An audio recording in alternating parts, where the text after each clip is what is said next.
And now the good news. I'll tell you, isn't that an awesome way to end a week on the good news? Well, good afternoon, good evening, wherever you are in the world. I'm so delighted that you're here. I'm Barbara Jean, and I am your host for this evening's Good News program. And let's get right to it. And I'm so grateful to the Good News Network for providing such fascinating material. It really is wonderful. Well, let's start with the epic floating science fiction museum.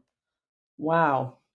So, this incredible seven pointed spaceship seems to be touching down on a lake in Chengdu for the 81st World Sci-Fi Convention. But in reality, it's a new museum designed especially for that event and will continue into the future for many tech and pop culture events. Well, this thing is incredible. Watch the pictures; you're going to be in awe of this. So it's a far cry from your flat rectangular convention center, and being that Chengdu is home to one of the most published science fiction magazines in history, it's truly the right place. Just under 60,000 square meters. Now you got to translate that into, well, you say 60,000 square yards. That might help anyone in the US. And three times the size of the Sydney Opera House. It's pretty big. So, this is the master stroke from Zaha Hadid Architects out of London and features an integrated exterior envelope that weaves together interior galleries and outdoor paths, just as the building integrates land with the water of Jingrong Lake. It is a spectacular place. From every angle, it always looks different. It always looks unusual or unexpected. Incredibly, this structure went from brainstorming to ribbon cutting in just 12 months. Whoa, that's pretty fast. And it was so that they could host Worldcon, also known as the World Sci Fi Convention. So it's pretty exciting. It is a spectacular, spectacular place. And the senior organizer for this year's Worldcon, Dave McCarty, said that the museum is the best facility by far that Worldcon has ever been hosted in. Yeah, no kidding, eh? It is truly, truly remarkable. A work of art. Wow. Would love to go see that. Okay, well, moving right along here, it's a great thing to keep our houses healthy, and plants are very helpful. Well, a company in France has developed genetically enhanced houseplants that remove 30 times more indoor air pollutants than your normal ficus. That's pretty good, eh? So, where do these toxins come from, or these air pollutants? Well, paint, treated wood, household cleaners, insulation, unseen mold. There's a ton of stuff that we're breathing all the time that could be affecting our health and causing irritation to our bodies and inflammation and all kinds of stuff. So, the best way to tackle this health problem is by keeping good outdoor airflow into living spaces, but in places, some of the places in the world be a little chilly to try and do that in the winter. And in fact, it might even be too hot to do it in the summer. So, houseplants can remove these pollutants from the air. And so, the company Neoplants decided to make simple alterations to these species' genetic makeup to supercharge their cleaning ability. In particular, houseplants' natural ability to absorb pollutants like formaldehyde relies on them storing them as toxins to be excreted later. French scientists and Neoplants co founders, Lionel Mora and Patrick Torbay, engineered a houseplant to convert them instead to plant matter. They also took aim at the natural microbiome of houseplants to enhance their ability to absorb and process VOCs as well. The company's first offering, the Neo P1, is a devil's ivy plant that sits on a custom designed tall stand, excuse me, that both maximizes its air cleaning properties and allows it to be watered far less often. And imagine one plant instead of 30 or 40 plants. Much easier to look after. So the founders pointed out in an interview done with Forbes last year, once they settled on the species and fixed the genetic phenotype, the next part of the process was just raising the plants. The same activity done in every nursery and florist in every town in Europe.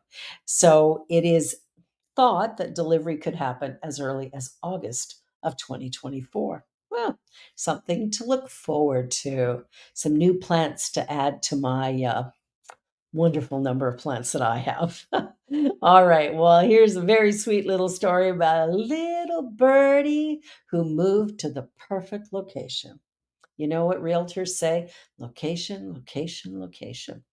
Well, endemic to New Zealand, this sweet little bird, or New Zealand dotterel, and thought endangered, it has found a unique sanctuary where it can nest and feed in relative peace. Relative because it comes with a significant amount of noise pollution. It's the Auckland Airport. And 4 pairs of dotterel have been recorded in the green areas alongside the outer runways this year.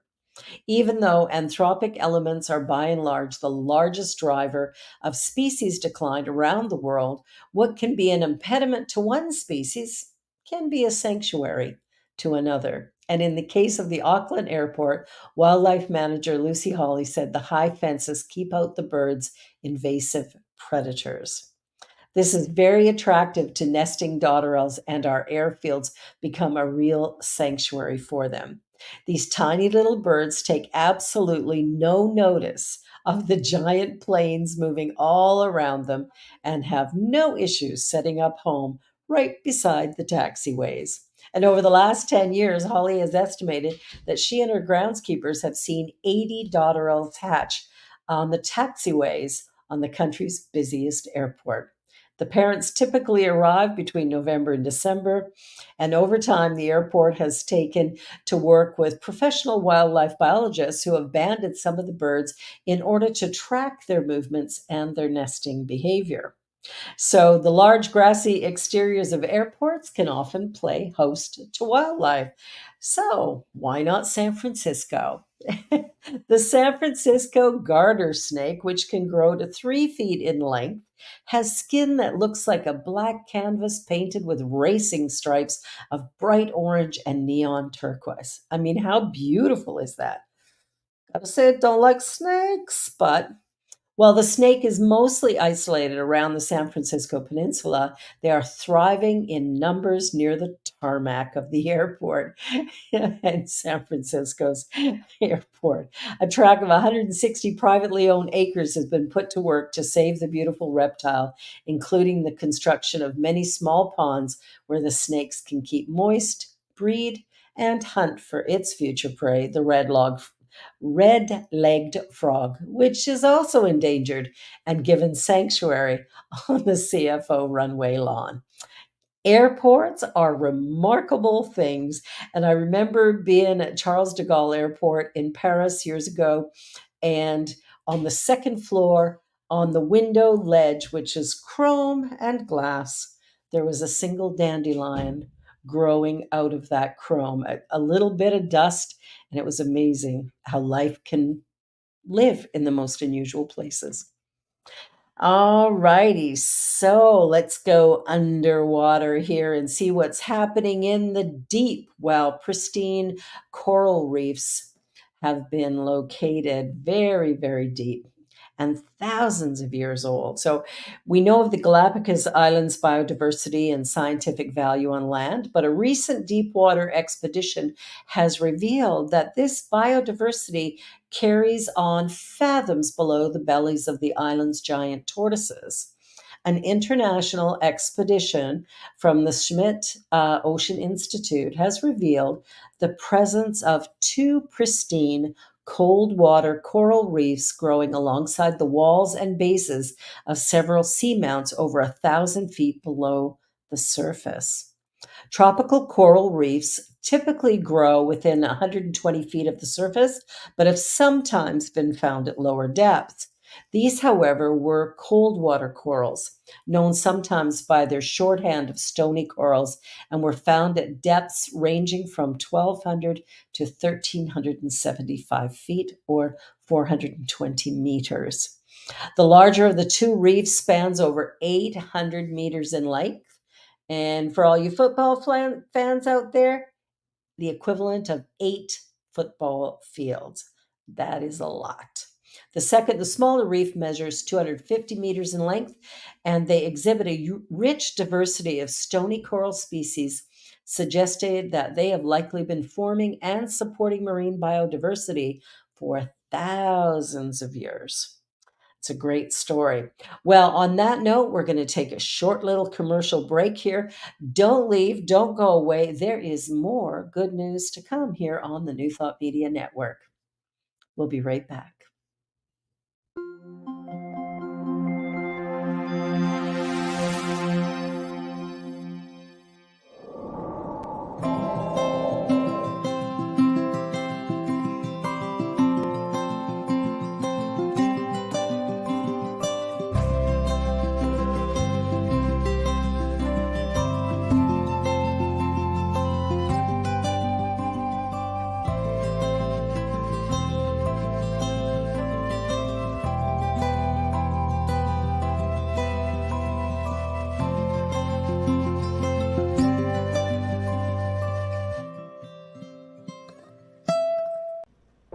Please help us say thank you to our organizational sponsors, including the Hepperlin Foundation, Affiliated New Thought Network, International New Thought Alliance, Science of Mind Archives and Library Foundation, Center for Spiritual Living Denver, Center for Spiritual Living Midtown, New Thought Philadelphia, Planned Happiness Institute, Summit Center for Spiritual Living, One Heart Retreats, Center for Spiritual Living on the Lake, Unity Spiritual Center, Kitchener, Om Center for Spiritual Living, La Mesa, Satya Center, Center for Spiritual Living, North Jersey, Unity of Savannah, and Center for Spiritual Living, Seattle, as well as all of our individual donors. Thank you for making New Thought Media Network a place to be. Please come be you. And remember, like, share, and subscribe.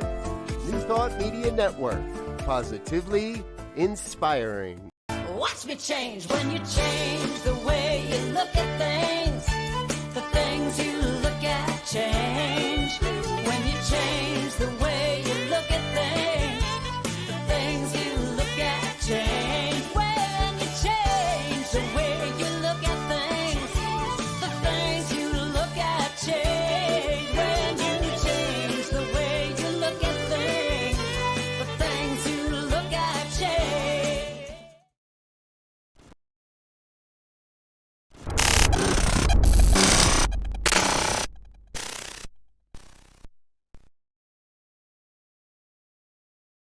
Welcome back. Well, I have a great story here, and this one sort of fits, a little bit in my life as well, which is interesting because my granddaughter has this particular illness also.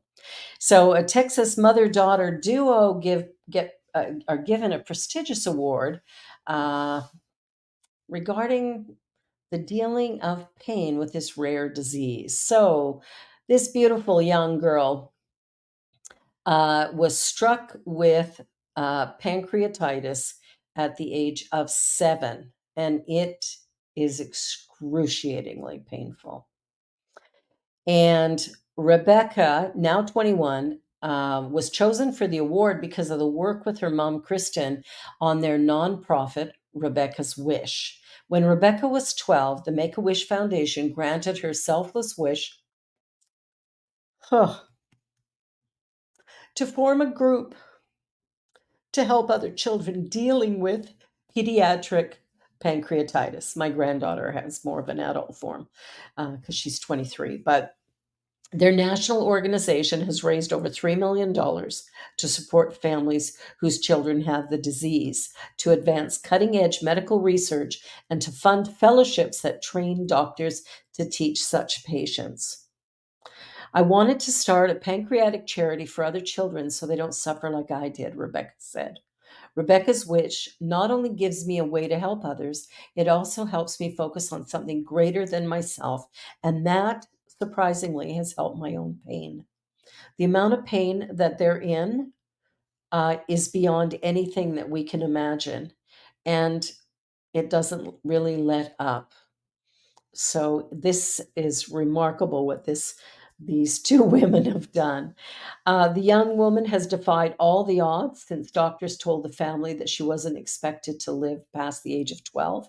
She's been hospitalized throughout 150 surgeries, including a life saving experimental pancreas transplant, and nearly died multiple times.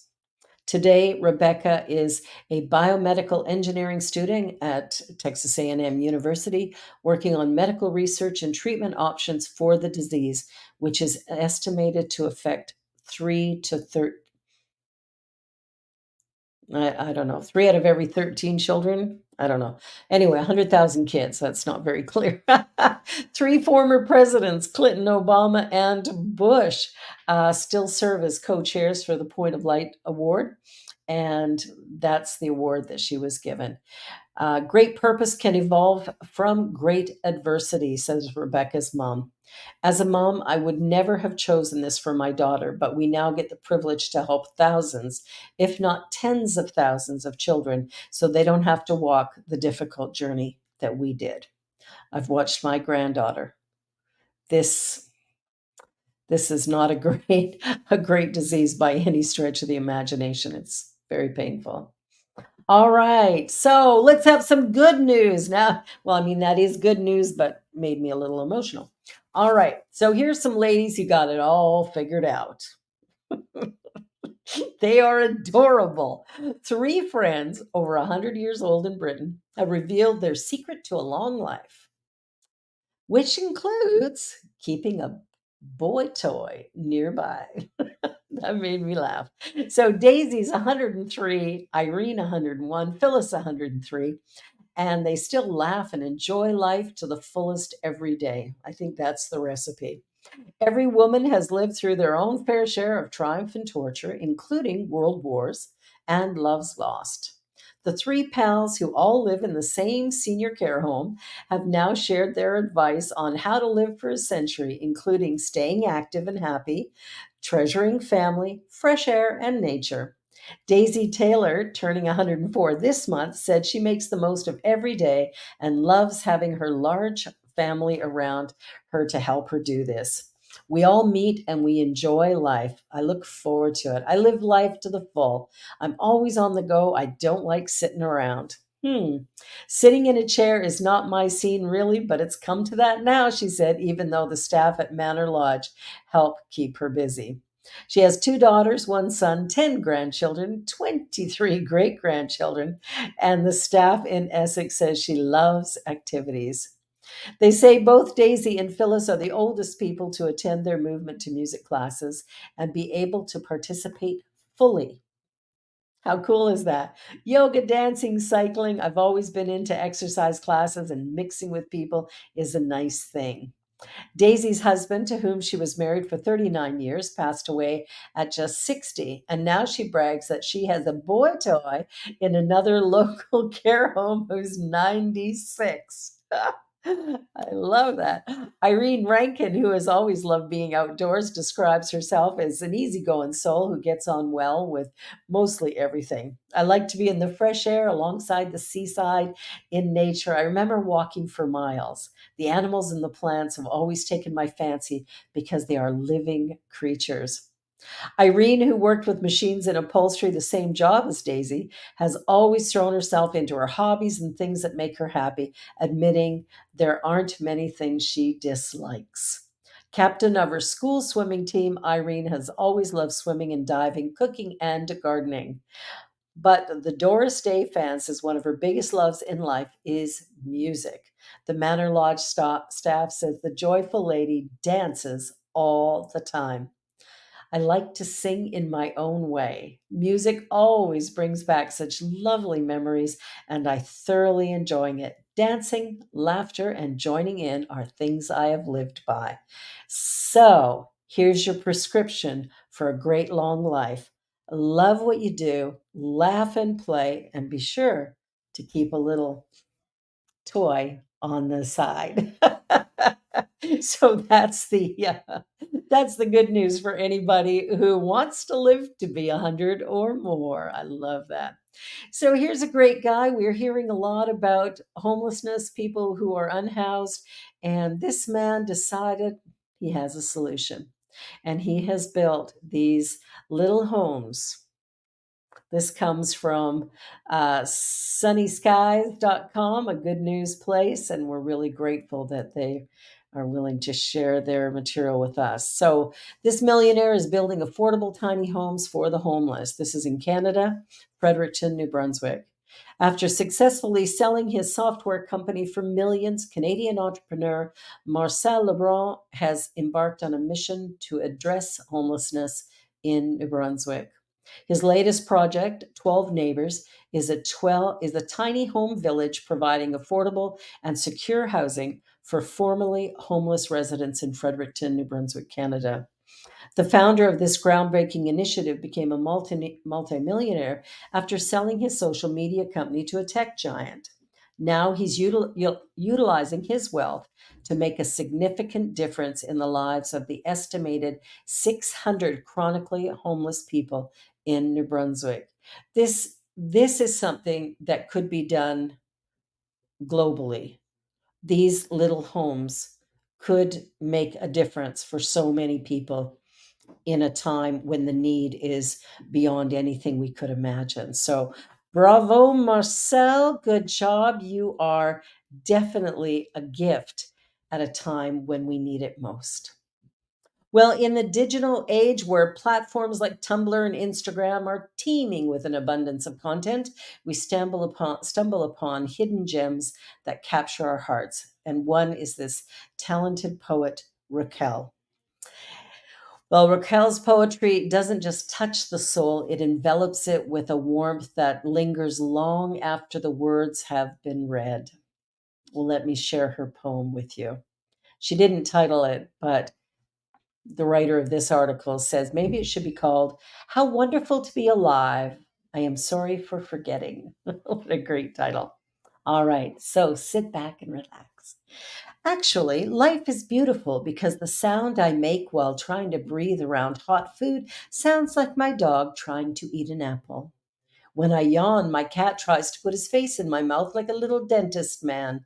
And when he yawns, I put my finger in his oblique carnivore trapezoid, and we both know he will not hurt me. When I do not fold my clothes, they do not hold it against me.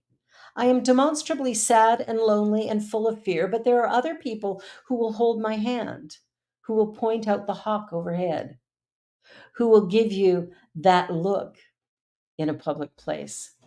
The other day at a coffee shop, a child said, "Look, it's snowing." So all of us strangers went to look out the windows. It wasn't the first snow, and it won't be the last. But wasn't it lovely like that? How wonderful to live in a world where birds and frogs both say beep. How wonderful to have an ocean of beautiful sharks with their dinosaur teeth. How wonderful the moon and her changing face. How wonderful the bees and their dancing to communicate. How wonderful shrimp and their forbidden layers of vision. How wonderful you and what you will give the world. The way we love things enough to spend entire blogs devoted to them. How people will let me explain my Pokemon team to them. How we will both jump at the scare in a movie, how we laugh so loudly, how it feels to give someone your baking. How wonderful to be alive. I am sorry for forgetting. This is the process of getting better. With wonderful people and wonderful strangers and wonderful friends, I am getting better slowly. Thank you, whoever you are. In some way, you've been wonderful and left a wonderful place in the world to ripple out to me in some small way. Isn't it beautiful? I promise you've been helping. How sweet is that? Oh, I love it. All right, so here's a real sweet story of a stranded sheep. I know, a stranded sheep. Who knew? So this sheep spent years by itself. A sheep dubbed Britain's loneliest has finally been rescued by 5 strapping farmhands after being stuck on a beach for more than 2 years. Fiona the sheep was first seen at the base of a cliff by a kayaker in Sutherland, Scotland. Hemmed in by sheer cliffs and the frigid Cromarty Firth, there was enough fodder and water for her to survive and grow a huge fleece. For several animal rescue organizations determined the rescue was too complicated. So a group of local farmers managed to haul the beast up the cliff and through. Though it went well, there was an unforeseen difficulty. Fiona was very fat. Whatever else she was doing on that isolated Pebble Beach, she certainly spent a long time eating, with the farmers describing her as being in incredible condition. We've come up here with some heavy equipment and we got this sheep up an incredibly steep slope. She's in great shape. It was some job lifting her up. And when it came time to shear that wool, boy, that took a little bit of work. But now she's in a very special place and life couldn't be better for sheep Fiona. And our last story for today, as we're running out of time, is Michelangelo and a secret room. Who knew? So, the walls of a secret underground room discovered in 1975, covered in sketches by the persecuted Michelangelo, are now being unveiled to the public for the first time. The Italian Renaissance master sculptor who carved David and decorated the ceiling of the Sistine Chapel hid in the tiny chamber for about 2 months in 1530 while evading a death sentence ordered by Pope Clement VII. The Pope, who was a member of the powerful Medici family, was enraged at the artist for aiding a rebellion against their reign. The same family whose magnificent tombs Michelangelo carved in the chapel just above his hiding place. 50 years ago, museum officials were searching for a suitable place to create a new exit for tourists at the Medici Chapel, where the family had adorned the family tombs with sculptures depicting the passage of time. They discovered a trap door beneath a wardrobe that led to a 10-foot wide room. Stripping 2 layers of plaster from the walls, it revealed the existence of the drawing sketched by the maestro. Wow. Could have been lost forever. And here it is, all these remarkable photos. It's in photos, drawings. Oh my goodness. It's Friday. It's late. It's good. The interesting thing is, as we look at history and we look at the things that happen, there's so much information that we don't have sometimes. But it's really helpful to, learn new things and hear new things and know that there's hope for a better tomorrow. I invite all of you to be the peace you want to see in the world, to learn to accept your own divinity and to see that in others. And I think that's what will allow us to keep the good news coming and actually create a world that is truly magnificent. You are wonderful. I'm so grateful that you're here, and I look forward to seeing you again next month when I next host the good news. Have a great weekend, everybody. You're watching the New Thought Media Network. Please be sure to like, share, and subscribe and donate. New Thought Media Network is a great place to share a little bit of your good. Have a great weekend. Bye for now. On behalf of everyone at New Thought Media Network, thank you for being a member of our virtual family. Your financial contributions help share the New Thought message with people from around the world. Please visit and contribute at www.ntmedia.org/donate. New Thought Media Network, come be you. And please like, share, and subscribe. Until next time, peace and blessings.